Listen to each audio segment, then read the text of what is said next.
of you here have used the word quê on others? Can I see a show of hands? I did.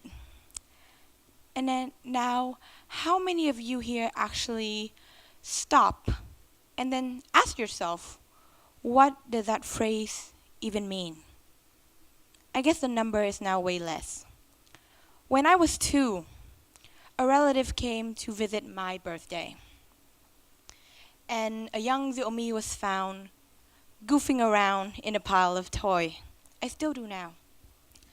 And little did she know that the plain sight of her innocent self can become such a shock to the adults, who then turned to her mother and asked, "Why does your daughter look so quê?" And don't worry, there were no fighting because my parents actually burst out laughing because they agreed with my relative.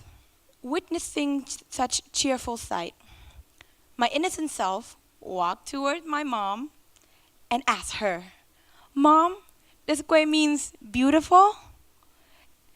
And who want to break a little girl's heart? So she smiled, she nodded, and she said, "Yes, darling, quê means beautiful." I didn't think much about it at that time since I was only 2. But as time passed by, the more I grow, the more I learn about this particular word. In a natural way, I understand it's not something for me to be proud of.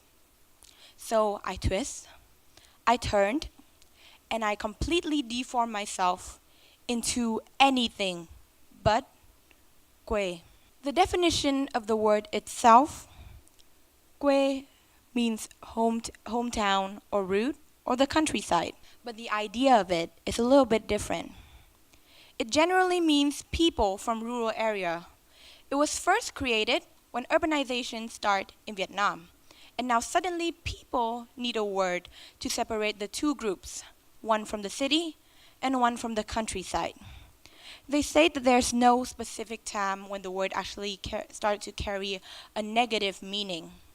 But however, we do know that during the French colonization, that's when the people in Hanoi, the heart of Vietnam, the capital city, they used that word to address others who they believe that are less civilized or uncivilized compared to their standard.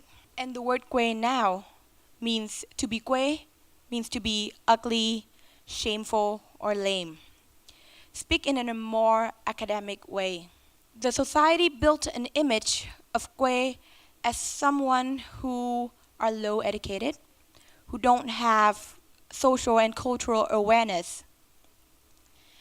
And sadly, the word is still used nowadays by the young generation. And with globalization so strong, many of us are slowly turning our backs on our Vietnamese identity. A few years ago, I got the chance to reconnect with my actual quê, or my hometown. I found out that Thiem and Thanh Hóa are both so beautiful and rich in culture. In my family altar in Thiệu Hóa, Thanh Hóa, there's this giant family tree of 15 generations, root all the way back to the king of the later Lê dynasty. So you can say that I am somewhat related to a deceased king a few hundred years ago. And then in Thiem, my mother's hometown, a place where they have rituals passed down from one generation to the next. And seeing the young boys and girls there, pouring their heart and soul out to carry a giant statue of Lý Ông Trọng, the saint of Thiem. I can see the firing pride in them, and they are the embodiment of 1,000 years old ritual. I then took a step further into understanding this word. During my trip to Huế, I talked to 6 students from Huế School of the Gifted, and I asked them about this word. And some of them actually agreed with me, and they say they would never use this word on others, and they won't say it in that manner. But only one of them actually said this. That definition of the word quê, the horrible meaning that has been twisted by the society, does not exist in her mind.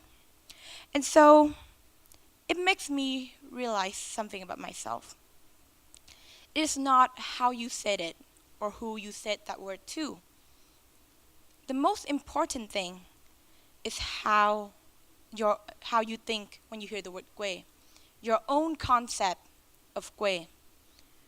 You need to ask yourself, what do you think when you hear the word quê? Is it the magnificent beauty of the Red River or an endless field of rice? We need to ask another question. Is disliking other Vietnamese identity somehow means that you are educated or you have social and cultural awareness? The answer is a simple no.